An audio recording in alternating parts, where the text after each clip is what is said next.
His work spans every continent and has been featured on television and in print, Discovery, Nat Geo, Vice, and others. He recently returned from Mogadishu, the most dangerous city on earth, where he shadowed the heroic El Mahmoud women on their quest to clean up the streets and restore humanity to their war-torn country. I present to you Sam Hyde, 2070 Paradigm Shift. Sam.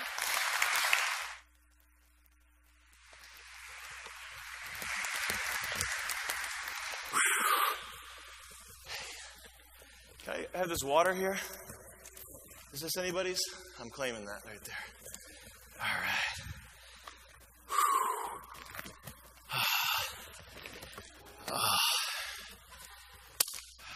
Got some notes here.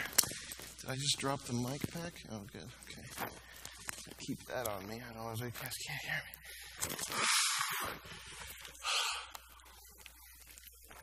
Give me like 25 seconds here.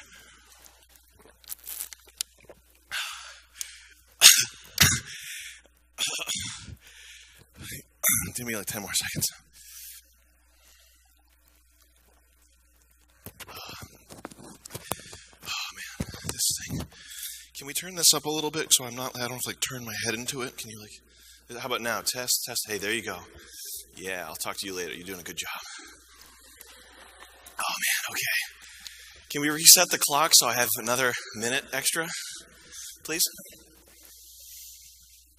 Thank you. There we go. Okay. Hey, I wanted to start sitting down anyway. Guys, pat yourselves on the back right now, okay? Let's do it. Come on. Everybody, I'm not going to let you stop until I see everybody doing it. Let's pat ourselves on the back. There we go. You two, you're patting each other. That's cheating. You couldn't keep your hands off her, could you? Yeah.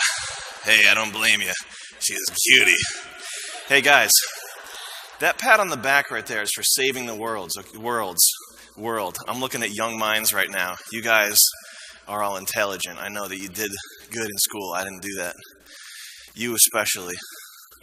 You're very smart. Look at us. We're the machine that keeps the world going. Okay? I'd like to start this talk off with a parable, a story, if you will.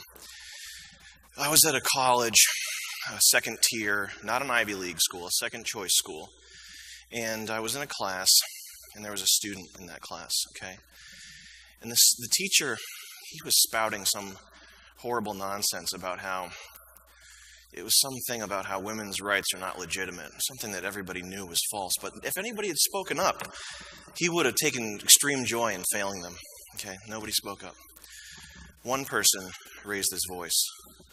One person started talking. The teacher couldn't believe it. The classroom couldn't believe it either. But in the end, he had logic on his side. And at the end of the day, he proved his point. That student was Albert Einstein. And that same sense of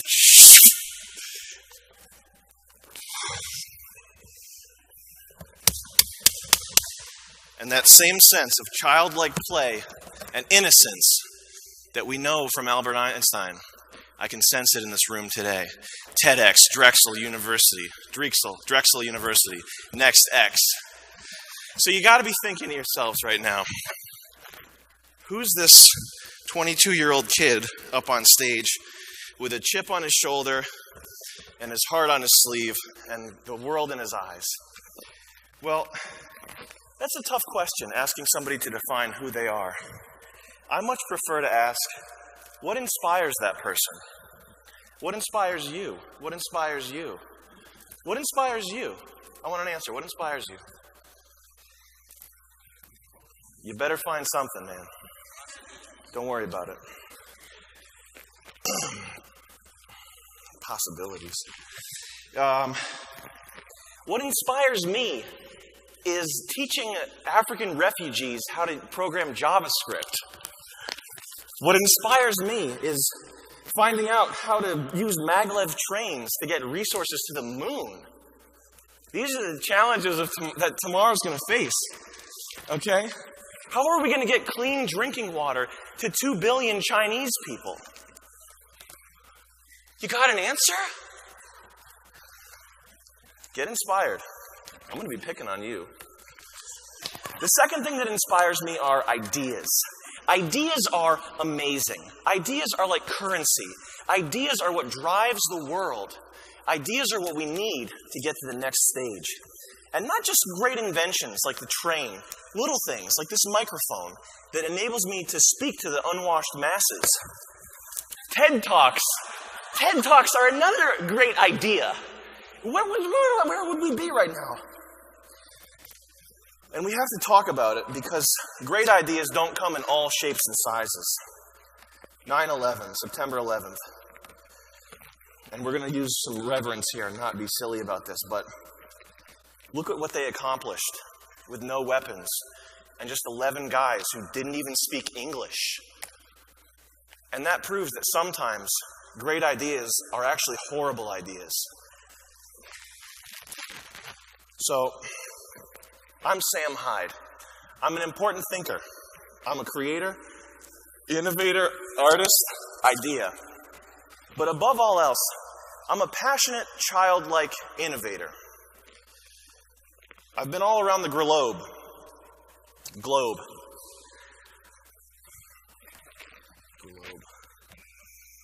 I've been all around the globe working on cutting-edge projects of all kinds. And I'm here to ask you one question. Where are we at? Where are we? We've got all this great technology. We've got 7 billion people in the world. And according to UN projections, it's going to go up to 50 billion people. That's a lot of mouths to feed. And I don't think they're going to be able to feed themselves. So we better start coming up with some robots to bridge that gap. The West's sick addiction to fossil fuel is going to make this planet uninhabitable for the future generations. You'll know what I'm talking about if you've seen the movie An Inconvenient Truth. It's essentially what's going on is we're too selfish and we're driving our cars too much. And that's getting nature out of the picture. Now, we looked at the data. And what we found surprised us. What we found was that culture is a sewer. We've got lewd media. We've got some nasty bedroom things on TV. And they're sexualizing young girls, and it's getting to the point where even I have a problem with it. And it shouldn't be that way. Folks, we're all world citizens. We're all world citizens. There we go. We're all world citizens living together with one social contract, one economic future. We're all tied together. There's no more individual anymore. It's just the hive. So we have to stick together. We have to stick together and learn how to share. We have to learn how to share. Now, studies show that we work hard. It's true. Everybody in this room is a hard worker. You're a hard worker. You're a hard worker. You're a hard worker. I know because you're here. Okay? But studies show that we don't play hard enough. We got to play harder. It's because it's that sense of childlike playing that's going to save us in the end. Albert Einstein. But hunger, poverty. Okay, we're on this right now. Can you control the slides? Get on the right slide. Go ahead. It's fine. There we go. Trash economy. Go back. Okay. I was in Rwanda. I was with a little startup you may have heard of, Tesla. Okay? Elon Musk was there, a team of innovators, artists, creators, ideas, thinkers. We were there. And we were giving iPads to this village of Africans.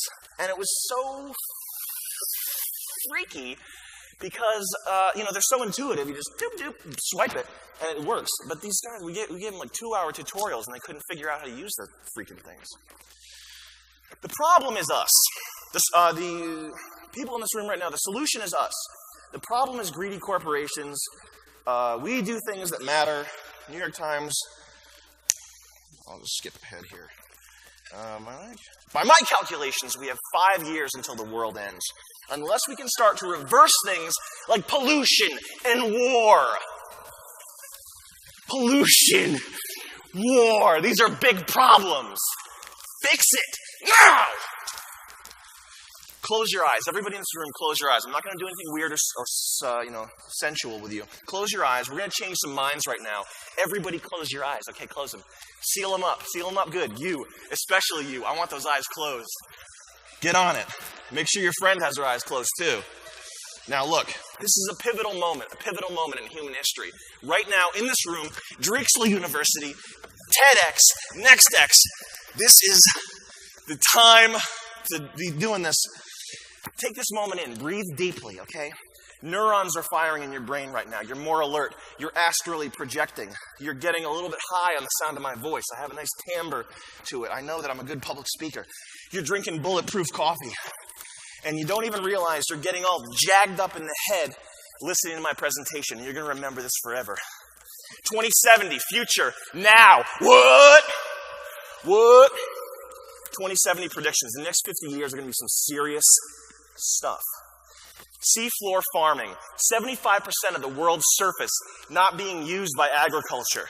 On the seafloor, you're going to have sea beets, sea yams, sea cabbage. Have you ever had a sea salad? Have you ever had sea cheesy baked potatoes that blew your socks off? Because you're going to be. 2070 coming up. Trash economy. The abundance of trash. What are we going to do with it? Are we going to put it on an island? Are we going to make it somebody else's problem? Or are we going to take the initiative and take this problem by the horns? Trash economy. You use cubes of trash as money. Everybody becomes rich. It's a gold rush. Walk with me. Most of the major cities will be replaced with vast pleasure domes used exclusively by the Excelsiites, who are the neo-upper class, while the displaced hordes of lower-class depth grovelers will live underground in tiered cities, endlessly toiling away for nuggets of neoplasmin. Video games are going to get more realistic. Super fuel-efficient vehicles getting 80, 100 miles per gallon. It's not that crazy. You think I'm nuts right now because I'm suggesting something high-tech like that? Flip side of that coin, gas, $10 a gallon. You can't win them all, but we can make do because we're going to have solar power also. Race riots. Extreme racial tension and unrest. It's called the knockout game, and eventually white people are going to get tired of playing it. That's all I'm saying. I'll skip that one. You got 2 minutes left? Okay. Playing games with me, huh? Can we get the original 18 minutes back on here? You caught me. I'm unprepared. Now, 2070, due to the massive birth increase, we're going to have a shortage of milk. What this means is the Neo-Earth Good Government League is going to have to genetically modify all humans, male and female, to lactate once a month. Once every month, you're going to be going to a lactation processing center where they'll hook you up to all kinds of weird things. Now, due to some fluke, about 3% of the population produces milk, about 500% as much milk. So they're going to have to be farmed constantly, and it's very painful. But they're going to be rounded up by FEMA, and their milk will serve the greater good. Guys, what's the one problem right now that's not going to be around in 2070? The elderly and the disabled. Because we're just going to kill them. We're just going to kill them. So we looked at the data. We got robots policing the streets. 2070, we got gay marriage. Surprise, surprise, bigots, okay? Sorry, in 2070, gay people are going to be allowed to get married. Get used to it. Make me sick sometimes. SodaStream will do for soda what 3D printing did for assault rifles. And I think you're going to be seeing a whole lot more of these great Apple products. The iMac.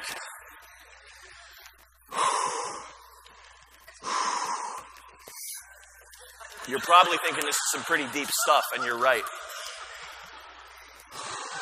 State-enforced homosexuality.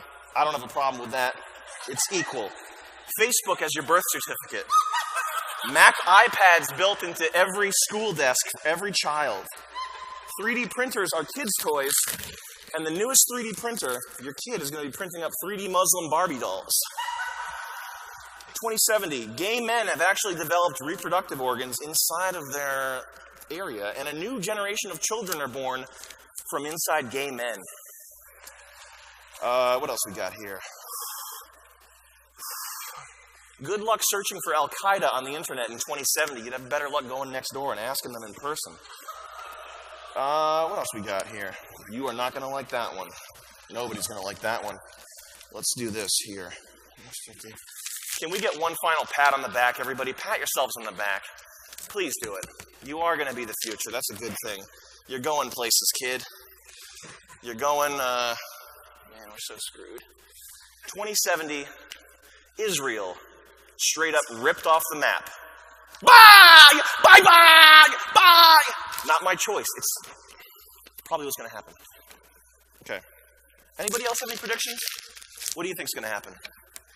Now it's time for you, because you are the you plural is the star, like YouTube here, like the Time magazine cover. You guys are the star.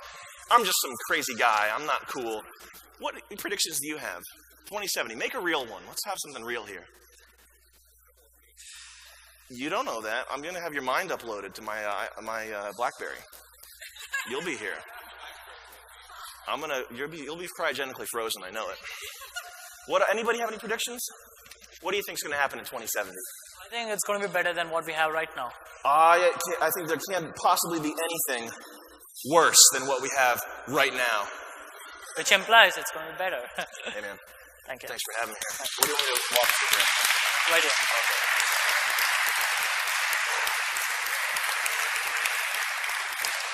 For the final Q&A, I would like to call upon Paul Richards and Larissa Milne. Thank you. Can we have some chairs, please? We got it, sir. Okay. I got it. We got one more. Right here. And we'll have a microphone available for the volunteer. Right there. Can we get a microphone for the speakers?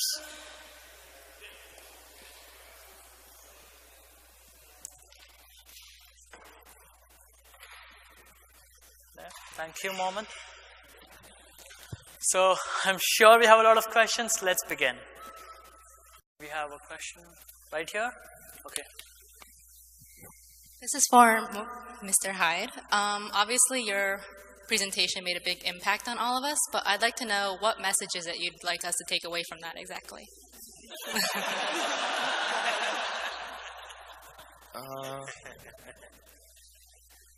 I don't know, man. I guess that's up to you. I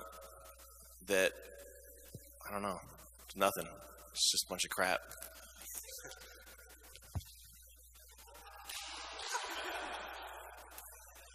Any more questions? We have a question there. Yeah, I have a question for Mr. Richard. So, what do you think will be the future of the space program? In other words, what's going to be the next step? I don't know. I think, I think we have to have something that, politically motivates the country to actually do the exploration. History shows that the countries that explore have the highest standard of living. When you go back to China, Portugal, Spain, the